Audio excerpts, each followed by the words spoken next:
Assalamualaikum warahmatullahi wabarakatuh. Di sini saya akan bercerita bagaimana anak tukang kue dan tukang becak bisa menjadi seorang PNS. Mungkin bagi sebagian orang cerita saya ini tidak penting. Tapi saya harap dengan cerita saya ini orang-orang bisa termotivasi bahwa orang tidak mampu alias orang miskin itu bisa meraih cita-citanya kalau ada usaha disertai doa. Karena hasil yang kita raih itu berkat usaha kita. Proses tidak akan mengkhianati hasil. Saya yakin betul itu. Jadi Februari 2004 saya tamat kuliah.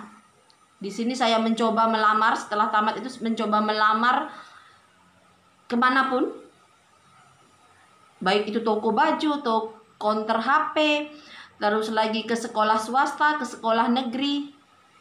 Tapi ternyata pekerjaan itu belum saya dapatkan. 4 bulan tidak ada panggilan. Saya sempat kecewa. Sudah kuliah tinggi-tinggi, ngabisin uang banyak, tapi pekerjaan kok tetap tidak datang juga ya. Ternyata tidak mudah mencari pekerjaan meskipun kita sudah punya ijazah S1. Akhirnya saya benar-benar pasrah, ya Allah, kalau memang rezeki saya nanti yang lamaran yang saya masukkan pasti salah satunya ada yang memanggil, tetapi ternyata tidak ada. Tiba-tiba ada telepon, HP saya bunyi dan saya angkat. Itu ternyata telepon dari kakak kelas saya. Katanya minta tolong untuk menggantikan dia mengajar. Dan saya dengan senang hati, meskipun saya berpikir hanya 3 bulan menggantikan dia, karena saat itu dia sedang cuti melahirkan. Tapi tak apalah, yang penting saya punya pengalaman. Paling tidak dengan punya pengalaman ini nanti saya harapkan bisa mendapatkan pekerjaan yang lainnya. Dan alhamdulillah ternyata bukan hanya 3 bulan saya mengajar di sini. Mungkin kepala sekolahnya senang dengan kinerja saya. Akhirnya saya terus diperpanjang kontrak saya saat itu. Saya mengajar di situ dan alhamdulillah ditawari juga untuk siangnya untuk mengajar di Semea. Jadi pagi saya mengajar SMA, siangnya saya mengajar di Semea. Dan gajinya kecil menurut saya, tapi waktu itu saya syukuri. Jadi saya SMA-nya itu mengajar 28 jam, Semeanya saya mengajar 14 jam, tapi hanya bergaji 290. Dari pagi sampai sore saya mengajar. Saat itu 5 hari, dari Senin sampai Jumat. Tapi ternyata yang saya dapatkan hanya 290. Kalau dikatakan capek, capek. Dan akhirnya apa?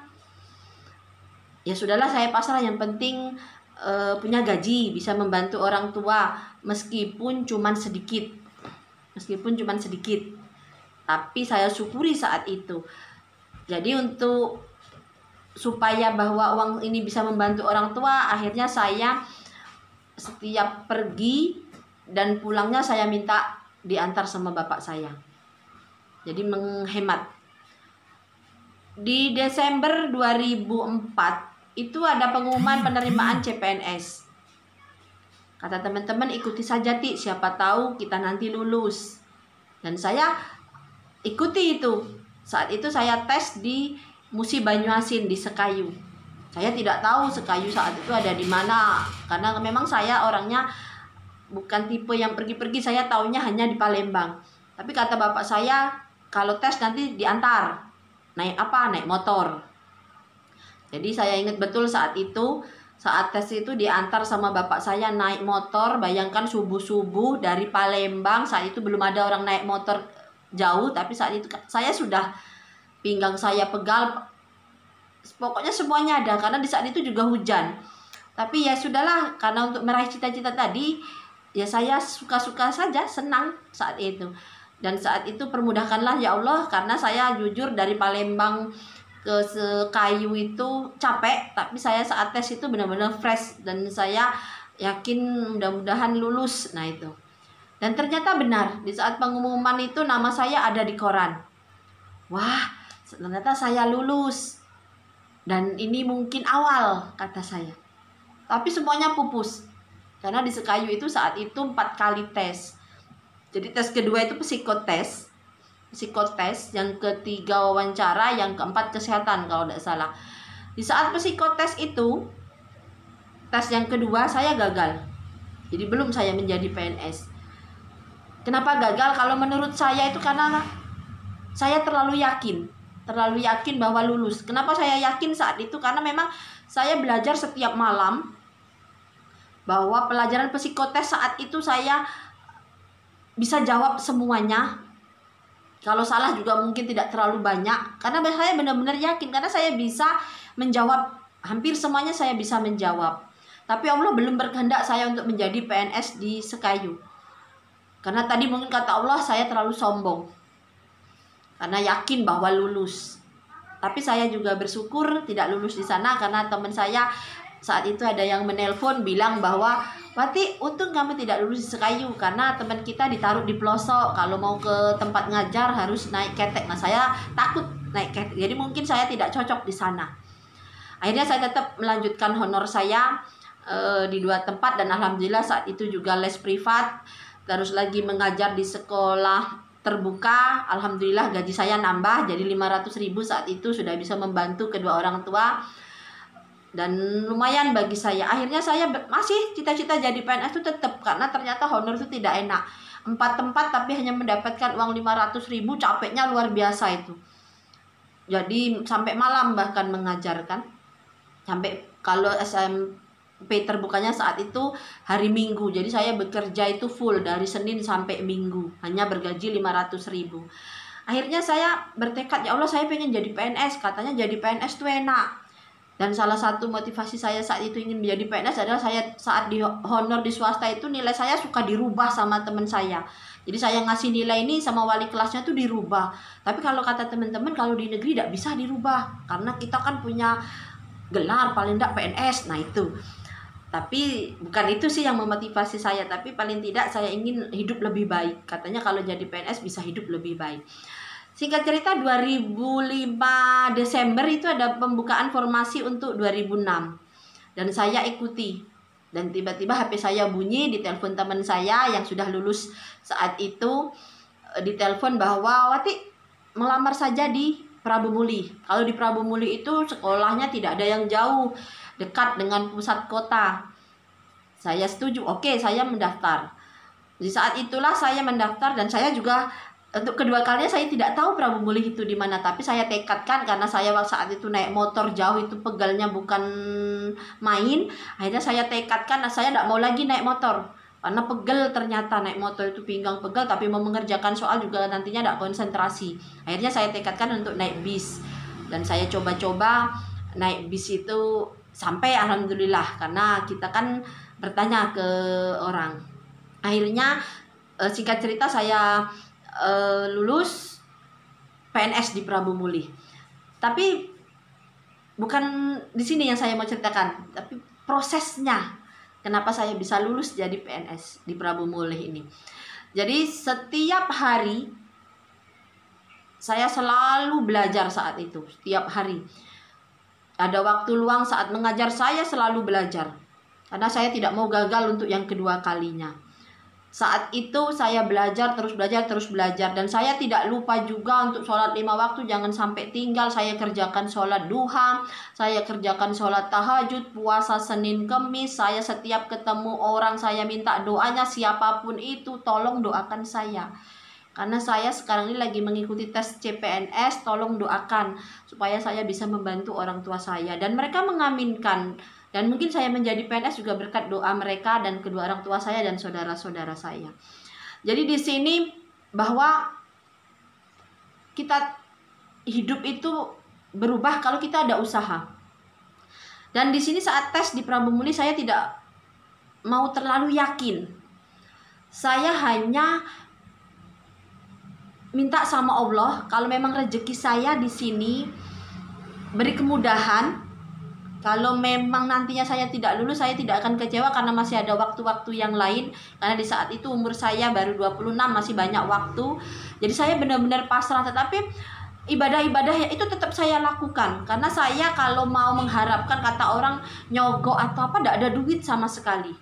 Orang tua saya tidak punya uang sebanyak itu untuk nyogok, atau kata saat itu banyak temen adalah yang nyogok atau apa, tidak punya. Jadi lebih baik saya mendekatkan diri sama Allah bagaimana supaya saya lulus CPNS ini. Dan alhamdulillah saat pengumuman nama saya ada. Tapi ceritanya nama saya ada tuh tidak yakin saya. Jadi saat di sekolah itu benar-benar saat di sekolah kata murid-murid saya, "Bu, ibu lulus." Kata teman-teman saya juga sudah pada SMS semua lulus. Kata bapak saya juga nelpon bahwa lulus kamu, karena saat itu saat pengumuman saya sedang mengajar. Tapi saya tidak yakin, bahkan teman saya ada yang ngomong, saya ingat betul itu, "Mana mungkinlah lulus, uang saja tidak punya, rumah saja gubuk reot, punya uang juga tidak untuk nyogok, pinter juga ndak, bodoh iya," katanya. Tapi saya, ya Allah, tapi kok banyak teman-teman saya yang sudah SMS nama saya ada, karena saya saat itu tidak mau melihat koran itu. Dan saya pas lihat juga memang nama saya tidak ada di situ. Jadi saat itu tidak ada memang nama saya. Kenapa tidak ada? Akhirnya murid saya beli koran yang lain. "Bu, saya pergi ke pasar dulu ya, saya mau beli koran." Nah, karena nama ibu itu kata teman saya ada. Akhirnya murid saya itu beli koran, terus ditunjukkan ke saya. "Ini loh Bu, nama ibu ada, Kaswati SPD." Loh, kok di koran yang saya lihat tadi tidak ada? Saya lihat lagi koran yang tadi. Ternyata koran itu nama saya itu terlipat hitam. Jadi memang tidak kelihatan saat itu.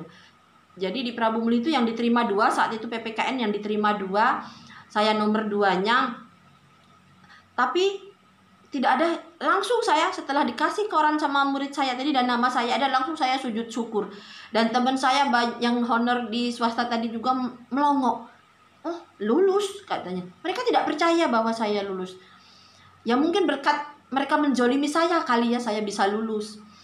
Akhirnya saya lulus PNS dan semua orang tidak percaya. Bahkan ada tetangga saya itu yang ngomong, "Ndak kan lulus lah PNS. Hanya anak tukang becak, tukang kue, rumah saja mau roboh, lulus PNS." Kalau lulus, kata tetangga saya tadi, kalau lulus saya makan kotoran saya, katanya. Ingat betul itu. Mama saya cerita, katanya dia ngomong seperti itu. "Mak, yakin sajalah Mak, kalau Allah sayang sama kita, kalau Allah mau mengangkat derajat kita, insya Allah saya bisa lulus." Dan alhamdulillah saya lulus. Nah, dari sini teman-teman semua yang mau ikut tes PNS, yakinlah bahwa kalau sudah rezeki kita, mau dengan cara apapun, mau orang ngomong apapun, kalau memang sudah rezeki kita, sudah menjadi rezeki kita, itu tidak akan tertukar. Allah itu lebih sayang dengan umatnya kalau mau berusaha. Jadi yakin saja bahwa Allah itu memang benar-benar sayang sama kita. Tapi tadi kita harus mendekatkan diri sama Allah. Semoga cerita saya ini memberikan motivasi kepada kalian semua. Jangan lupa di subscribe, like, komen, dan share-nya. Karena dengan dukungan kalian, channel saya ini bisa berkembang. Tunggu cerita-cerita saya lainnya yang nantinya semoga cerita-cerita saya bisa menginspirasi kalian semua. Ingat bahwa orang tidak punya juga bisa meraih cita-citanya. Bahwa semua itu bisa kita raih dengan usaha dan doa. Terutama doa orang-orang di sekitar kita. Kita bisa. Yakinlah, jangan menyerah. Kita bisa meraih cita-cita yang kita inginkan kalau kita mau berusaha. Nantinya dengan cerita ini semoga bisa memotivasi kalian semua. Saya harapkan semuanya bisa termotivasi. Semoga nanti saya membuat video-video yang lainnya yang bisa memberikan motivasi kepada kalian semua. Assalamualaikum warahmatullahi wabarakatuh.